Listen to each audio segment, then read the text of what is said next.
Friends, मेरे प्यारे दोस्त, कैसे हो मेरे प्यारे भाई। आज के इस हम क्लास में बात करेंगे कक्षा 12वीं क्लास हिंदी पेपर 2023-24। आप देख सकते हो रियल पेपर है कि नहीं है। देखो, हिंदी क्लास का रियल पेपर है, 2024 का पेपर है और सेट डी है। एक क्रमांक भी आपको लिखा हुआ मिल रहा है जी। आपके क्वेश्चन आंसर निर्देश कुछ होंगे। निर्देश देखना, सभी प्रश्न अनिवार्य होता है। प्रश्न 1 से लेकर 5 तक 32 नंबर के वस्तुनिष्ठ प्रश्न होंगे, जिसका प्रत्येक प्रश्न का 1 नंबर निर्धारित किया गया है। प्रश्न क्रमांक 6 से 15 तक 2 नंबर के क्वेश्चन होंगे, जहां पर 30 शब्दों में क्वेश्चन लिखना है। प्रश्न क्रमांक 16 से 19 तक 3 नंबर के क्वेश्चन होंगे, जहां पर अपन को 75 नंबर लिखना है। प्रश्न क्रमांक 20 से रहेंगे 23 तक के क्वेश्चन, जो 4 नंबर के, और जहां 120 शब्दों में लिखना है। तो ये इस तरीके के आप वीडियो देखना चाहते हो, सभी विषय के पेपर देखना चाहते हो, चैनल को सब्सक्राइब कर लीजिएगा। और 5वीं से लेकर 12वीं तक के सभी विषय आपको सोल्यूशन इसी चैनल के माध्यम से मिलेगा। तो भाई मेरे अब बढ़ते हैं हम क्लास में आगे।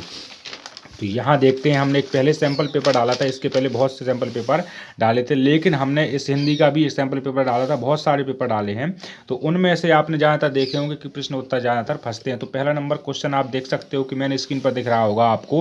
ये पहला वाक्यों के लिए सही विकल्प का चयन कीजिए। पहला नंबर क्वेश्चन होता है, चूरन बेचने वाला काम कौन करता था। तो चूरन बेचने वाला काम करते थे भगत जी, ठीक है ना। तो चूरन बेचने वाला काम कौन करते थे। तो चूरन बेचने वाला काम भगत जी करते थे। दूसरा नंबर क्वेश्चन होता है, नावा सैदर गैकर मास्टर कौन सा विषय पढ़ाते थे। तो ये मराठी भाषा में पढ़ाते थे। विषय का नाम लीजिएगा, मराठी है, बस वो मराठी विषय पढ़ाते थे। मुझे भी किताब चाहिए, मुझे भी किताब चाहिए में निबंध होता है क्या, निपात होता है मुझे, ठीक है ना। मुझे, इस पर निपात हो जाएगा मुझे, ठीक है। और इसके बाद देखते हैं, चौथा नंबर क्वेश्चन होता है, भारत में पहला छापा खाना गोवा में कब लगाया गया था। तो 1556 में है इसका आंसर। और इसके बाद देखेंगे आगे, तो आगे होता है, सगुण भक्ति धारा को कितने भागों में बांटा गया। तो सगुण भक्ति धारा को 2 भागों में बांटा गया। जहां अर्थ से काव्य की शोभा बढ़ती है, वहां पर होता है अर्थ अलंकार, वहां पर होता है अर्थ अलंकार। और इसके साथ आगे देखो, तो आगे पहला नंबर क्वेश्चन होता है, रिक्त स्थानों की पूर्ति कीजिए और शब्द देखना। वहीं हिंदी में नेट पात्र पात्रिका की शुरुआत डॉट डॉट के साथ हुई थी, तो किसके, वेब दुनिया के साथ हुई थी।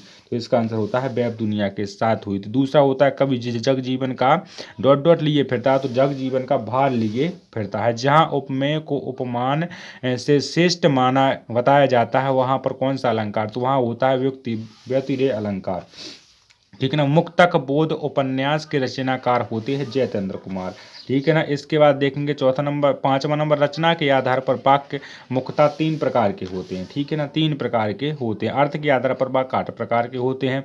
और लिखना है, आनंद यादव का मन डॉट डॉट जाने के लिए तड़पता था, पाठशाला जाने के लिए तड़पता था, ठीक है। इसके बाद देखेंगे सत्य सत्य में पहला क्वेश्चन होता है कि भक्तिन धर्मवीर भारती की रचना है। बिल्कुल नहीं है, भक्तिन है महादेवी वर्मा की, ठीक है ना। यहाँ देखना है, संभवतः बरसात को प्रश्नवाचक बोला जाता है, नहीं।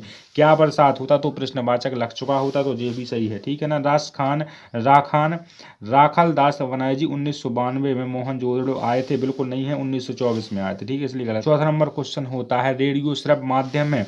बिल्कुल सत्य बात है, श्रव्य माध्यम होता है। सूर्य उदय होने पर ऊष्मा का जादू टूट जाता है। बिल्कुल टूट जाता है। आपने कोहरा देखा होगा, जैसे ही सूरज निकलता है तो कोहरा बंद हो जाता है। शब्द गुणों की संख्या 3 होती है।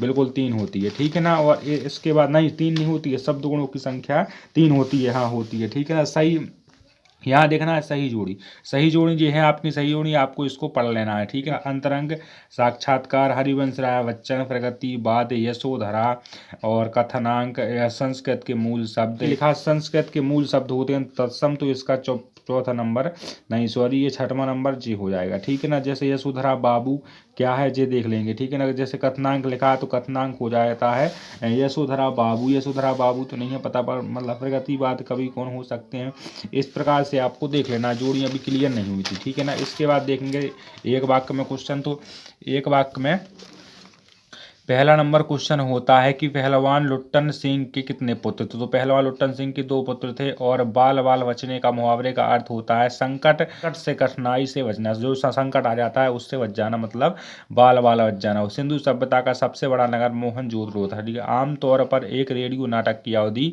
15 मिनट से 1 घंटे तक की हो सकती है। सूरज का 7वां घोड़ा किसकी शांत रस का स्थायी भाव होता है, निर्वेद।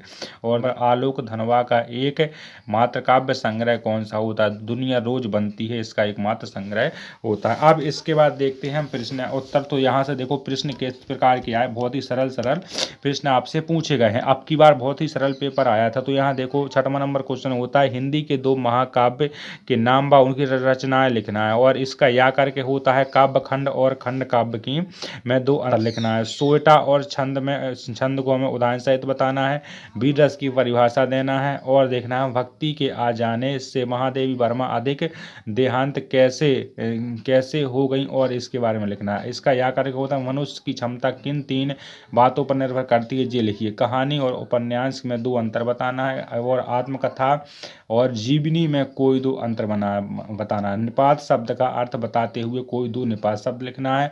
राष्ट्रभाषा की किन्हीं 2 विशेषताओं के बारे में हमें लिखना है। इसके बाद हम देखते हैं अगला पेज। तो भाई मेरे अगर चैनल पर आप पहली बार आए हो तो चैनल को जरा सब्सक्राइब कर लीजिएगा। इसके बाद देखेंगे अपन, देखना है वाक्य को शुद्ध बनाना। जैसे राम ने अयोध्या आ गए, तो राम अयोध्या आ जाते हैं, ये आना। राम ने अयोध्या आ जाना, तो राम से अयोध्या आ जाना, ठीक है ना। राम का अयोध्या में आ जाना, ऐसा होगा, राम का अयोध्या में आ जाना। ललिता एक फूलों की माला बाजार से ले आई, नहीं, ललिता बाजार से एक फूलों की माला ले आई। बाजार माला देखो ऐसा लिखा है, ललिता एक फूलों की माला बाजार से ले आई, तो ऐसा लिखेंगे ललिता बाजार से एक फूलों की माला ले आई। निम्नलिखित में देखना वाक्य परिवर्तन कीजिए, तो ये होगा इस प्रकार से। इस प्रकार 12वां नंबर क्वेश्चन होता है मोहनजोदड़ो बैंकिंग की भाप पार्टी यशोधर बाबू को समाचार लेखक की सबसे लोकप्रिय शैली कौन सी होती है? नाम मुद्रित माध्यमों में लेखक के लिए ध्यान रखने योग्य किन्हीं 2 बातों पर बात कीजिए। बच्चे किस आशा में नीड़ों से झांक रहे थे, ठीक है ना। भाषा को सहूलियत से बरतने का क्या अर्थ होता है? ऐसा देते हुए किन्हीं 2 विशेषताओं के बारे में हमें बात करना है। और इसके बाद होता है प्रयोगवाद के प्रवर्तक का नाम लिखिए, 2 विशेषताएं पूरी का काव्यगत परिचय निम्न बिंदुओं पर दीजिए। हमने बहुत ही शॉर्ट तरीके से इन चीज़ों को करना बताया। 7वां होता है महादेवी वर्मा और हजारी प्रसाद द्विवेदी की साहित्य परिचय निम्न बिंदुओं के आधार पर कीजिए। इसके बाद अगला पेज, तो अगला पेज देखिएगा। इसके बाद यहाँ होता है भाव विस्तार, ठीक है ना। तो यहाँ सबसे पहले क्वेश्चन होता है भाव विस्तार का। मन के हारे हार है, मन के जीते जीत, इसके बारे में भाव विस्तार करना है। यहाँ देखना मुहावरा और लोकोक्तियाँ में अंतर कर सकते हो। इसके बाद आता है एक आपका आपृत गद्यांश, तो 2 में से कोई आप एक कर सकते हो। आपृत गद्यांश करने की हमने बहुत बेहतरीन सी ट्रिक बताई है। और इसके बाद यहाँ पर देखेंगे अगले पेज में, तो यहाँ आते हैं गद्यांश और पद्यांश। गद्यांश पद्यांश करने का भी एक बेहतरीन क्लास डली है, तो उसमें आप उस क्लास को ज्वाइन कर सकते हो और उस क्लास को देख सकते हो। इसके बाद होता है अपना आखिरी पेज। तो आखिरी पेज में अब चालू हो गया है, तो भाई मेरे अब चैनल को सब्सक्राइब कर लीजिए। 5वीं से लेकर 12वीं तक के रियल पेपर इसी चैनल पर डालते हैं। पेपर होने के पहले ये आपका बाद वाला पेपर है। इसके बाद हम मिलाना चाहते हैं कितना पेपर आया, तो देख लो आप 90% पेपर आया है पुराने वाले जो हमने वीडियो डाले। इसके बाद देखेंगे यहाँ रूपरेखा लिखना है और निमंत्र लिखना है, शायद 4 नंबर का है। इसके बाद एक एप्लीकेशन, तो एप्लीकेशन लिखते कैसे हैं जो हमने बता दिया था, कहाँ के कितने नंबर मिलते हैं, ऊपर वाला कितना नंबर मिलता है, विषय का कितना मिलता है, और नीचे के पूछ रहे कितना मिलता है, बीच का जो मटेरियल होता है उसका कितना नंबर मिलता है। तो आपको किस प्रकार से लिखना है हमने सब कुछ बताया है जी। आपका होता है पेपर खत्म। तो मेरे प्यारे भाई, अगर आप चैनल पर नए थे तो चैनल को सब्सक्राइब कर लो, वीडियो को लाइक शेयर कर देना। सभी भाइयों को दिल से धन्यवाद। जय हिंद, जय भारत, वंदे मातरम।